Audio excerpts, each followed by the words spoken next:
एक व्यापारी व्यापार करने के लिए एक शहर से दूसरे शहर जाता था। बीच में रेगिस्तान का कुछ इलाका पड़ता था। वह आदमी एक नेगेटिव सोच वाला इंसान था। हमेशा शिकायत करता रहता था कि मेरे पास ये नहीं है, वो नहीं है, इसकी कमी है, उसकी कमी है। एक दिन वह रेगिस्तान में से गुजर रहा था, तभी उसकी पानी की बोतल खाली हो जाती है। उसे बड़ी जोर की प्यास लगती है, लेकिन रेगिस्तान में पानी न मिलने की वजह से उसे बहुत गुस्सा आता है और बोलता है कि कितना खराब जगह है, ना कोई पेड़ ना पानी, रास्ता भी लंबा है, रेगिस्तान पार करना पड़ता है। तभी आसमान की तरफ देख करके कहता है कि भगवान, ये कैसा जगह बना दी है आपने।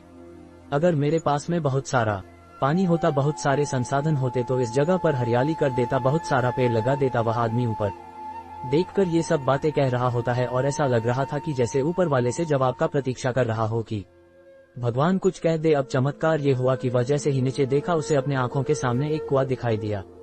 वह पूरी तरह से घबरा गया, क्योंकि उसने कभी भी उस रेगिस्तान में कुआं नहीं देखा था। वह कुएं के पास पहुंचा और देखा कि कुआं पूरी तरह पानी से भरा हुआ है, परंतु वह आदमी नेगेटिव सोच वाला था और हमेशा शिकायत करता रहता था। और फिर से आसमान की तरफ देखते हुए बोला, भगवान, पानी से भरा हुआ कुआं तो दे दिया, लेकिन पानी निकलूंगा कैसे। तो इस बार जब वह नीचे देखा तो फिर से चमत्कार हुआ। उसे कुएं के पास रस्सी और बाल्टी दिखाई दी, लेकिन आदमी फिर से ऊपर देखा और बोला, भगवान, अब इस पानी को ले जाऊंगा कैसे। तभी उसको एहसास हुआ जैसे उसके पीछे कोई है। वह पीछे मुड़कर देखा तो एक ऊंट खड़ा हुआ होता है। वह पूरी तरह से घबरा गया, सोचने लगा कि ये तो सच में होने लग रहा है। मैं बातों बातों में कह तो दिया, अब मुझे यहाँ हरियाली करनी पड़ेगी और पेड़ लगाने की जिम्मेदारी लेनी पड़ेगी। आदमी को पानी से भरा हुआ कुआं मिल गया, बाल्टी और रस्सी मिल गई, पानी को ले जाने के लिए ऊंट भी मिल गया, सब कुछ मिल गया।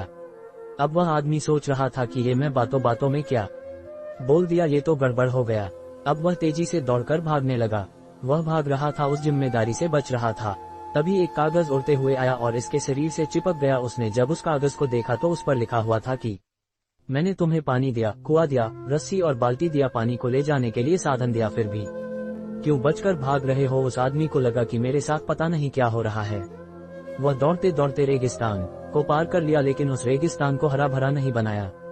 यह कहानी हमें सिखाती है कि हम में से बहुत सारे लोग ये कहते हैं कि बड़े स्कूल में पढ़ लिया होता या बड़े कॉलेज में चला गया होता तो ये कर लेता, अगर मेरे पास बहुत सारा पैसा होता तो ये कर लेता, मेरा बॉस मेरा साथ नहीं देता है, नहीं तो मैं पता नहीं क्या कर देता। हम हमेशा शिकायतें ढूंढा करते हैं, अपनी जिम्मेदारी से बचकर भाग रहे होते हैं। ये कहानी हमें सिखाती है कि लाइफ में हम जो कुछ भी कर रहे हैं 100% जिम्मेदारी हमारी है कि उस काम को बिना किसी शिकायत के पूरा करे। तो दूसरों पर दोष देना, उनकी गलतियां बताना बंद कीजिए, अपनी गलतियों को सुधारना शुरू कीजिए।